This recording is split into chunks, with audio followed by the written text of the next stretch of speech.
اور یہودیوں کے 3 بڑے بڑے قبائل تھے، بنو نذیر ایک قبیلہ ہے، اور بنو قینقاع ایک قبیلہ ہے،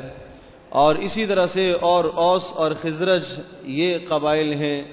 اور اسی طرح سے اور دیگر قبائل جو مدینہ میں آباد تھے، ان آبادیوں میں اچھے خاصے یہودی بھی رہتے تھے۔ تو رسول پاک صلی اللہ علیہ وسلم نے دیکھا کہ یہودی وہاں 10 محرم کو روزہ رکھتے ہیں۔ رسول پاک صلی اللہ علیہ وسلم نے ان سے استفسار کروایا کہ آپ کے یہاں جو 10 محرم کو روزہ رکھا جاتا ہے، اس کی کوئی اہمیت، کوئی خاص وجہ؟ تو انہوں نے کہا کہ ہماری کتابوں میں یہ بات لکھی ہے کہ اللہ تبارک تعالی نے 10 محرم کو حضرت موسیٰ علیہ السلام کو سمندر سے نجات عطا فرمائی تھی، بحر قلزم سے نجات عطا فرمائی، اور موسیٰ علیہ السلام اور بنی اسرائیل کا دشمن تھا فرعون، وہ غرق اور برباد ہوا۔ اس خوشی میں ہم اس دن کو مناتے ہیں اور ہم اس دن کے روزے کا اہتمام کرتے ہیں۔ رسول پاک صلی اللہ علیہ وسلم نے ارشاد فرمایا کہ اگر یہودی اس دن کے روزے کا اہتمام کرتے ہیں اور وہ موسیٰ علیہ السلام کی تعظیم کی وجہ سے ایسا کرتے ہیں، تو ہم موسیٰ علیہ السلام سے زیادہ قریب ہیں، لہذا ہم بھی موسیٰ علیہ السلام کی تعظیم میں اس دن کا روزہ رکھا کریں گے۔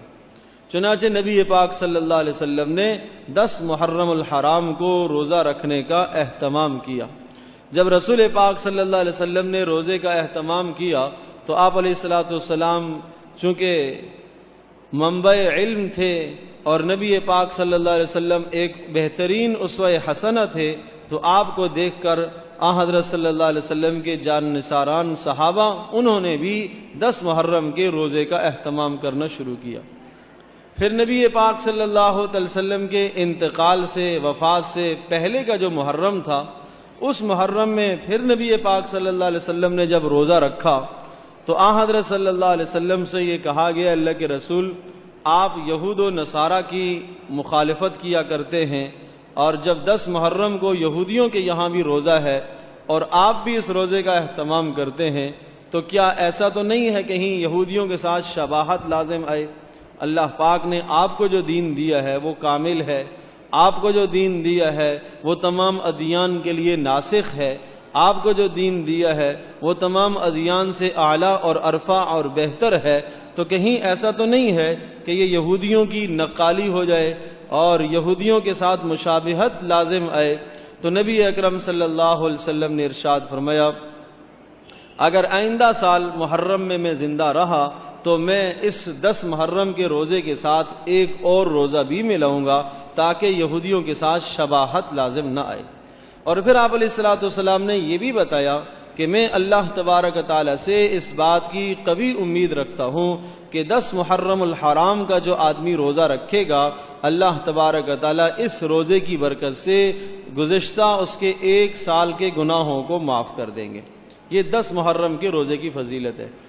اس سے پہلے آپ نے سنا ہوگا یوم عرفہ کے روزے کی فضیلت یہ بیان ہوئی تھی کہ حضرت صلی اللہ علیہ وسلم نے ارشاد فرمایا کہ جو آدمی 9 ذی الحجہ کو روزہ رکھے گا، میں یہ امید رکھتا ہوں کہ اللہ پاک اس روزے کی برکت سے 1 سال گزشتہ اور 1 سال آئندہ کے گناہ اس کے معاف کر دیں گے، کفارہ بن جائے گا۔ لیکن یہ جو روزہ ہے 10 محرم کا، اس کے متعلق آپ نے ارشاد فرمایا کہ میں اللہ پاک سے امید رکھتا ہوں کہ اس روزے کی برکت سے اللہ تبارک تعالیٰ اس بندے کے گزشتہ 1 سال کے گناہ معاف کریں گے۔ اور پھر آپ نے یہ ارشاد فرمایا کہ اگر میں آئندہ سال زندہ رہا تو میں انشاءاللہ اس 10 محرم کے ساتھ ایک اور روزہ بھی ملاؤں گا۔ اب آئندہ سال آنے سے پہلے چونکہ محرم میں یہ واقعہ پیش آیا اور محرم میں آپ علیہ السلام نے یہ بات ارشاد فرمائی، محرم کے بعد سفر اور پھر ربیع الاول میں حضرت صلی اللہ علیہ وسلم کا وصال ہو گیا۔ آئندہ سال نبی پاک صلی اللہ علیہ وسلم کو محرم کا روزہ رکھنے کی نوبت نہیں آئی اور آپ علیہ السلام اس سے پہلے ہی اپنے خالق حقیقی سے جا ملے۔ صحابہ نے حضرت صلی اللہ علیہ وسلم کی اس تمنا اور چاہت کے بعد اپنا معمول بنا لیا کہ 10 محرم کے ساتھ ایک اور روزہ بھی رکھا کرتے تھے۔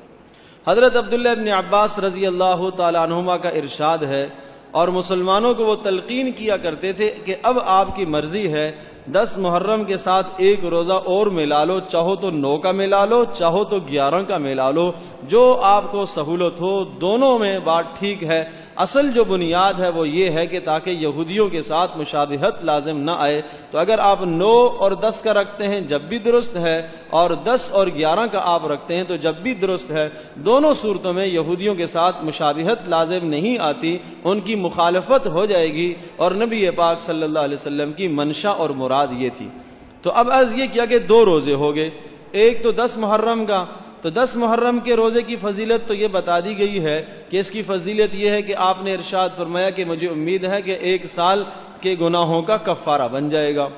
اس کے ساتھ جو 9 کا یا 11 کا آپ ملائیں گے تو اس کی فضیلت کیا ہے؟ اس کی فضیلت یہ ہے کہ یہ نبی پاک صلی اللہ علیہ وسلم کی تمنا ہے، آپ علیہ السلام کی چاہت میں، آپ علیہ السلام کی سنت کی پیروی میں ہم 9 کا یا 11 کا ساتھ روزہ رکھیں گے۔ تاہم اگر ایک آدمی نے 9 کا روزہ نہیں رکھا یا 11 کا نہیں رکھ پایا تو اس کے لیے یہ بات بالکل درست اور جائز ہے کہ وہ 10 ہی کا رکھ دے۔ اگر پہلے بھی نہیں رکھ پایا، بعد میں بھی نہیں رکھ پایا، کسی مجبوری کی بنیاد پر نہیں رکھ پایا، تو اس کا یہ معنی ہرگز نہیں ہے کہ وہ 10 محرم کا بھی نہ رکھے، بلکہ رکھے 10 کا۔ لیکن اگر اسے ہمت ہے اور اس کے پاس وسعت ہے اور برداشت کرنے کا مادہ اس کے اندر موجود ہے، کوئی عذر نہیں ہے، تو اس کے ساتھ ایک اور روزہ بھی ملا دے تاکہ رسول پاک صلی اللہ علیہ وسلم کی اس منشا پر عمل ہو جائے۔ یہاں ایک بات قابل غور ہے، وہ یہ کہ رسول پاک صلی اللہ علیہ وسلم نے یہ ارشاد فرمایا کہ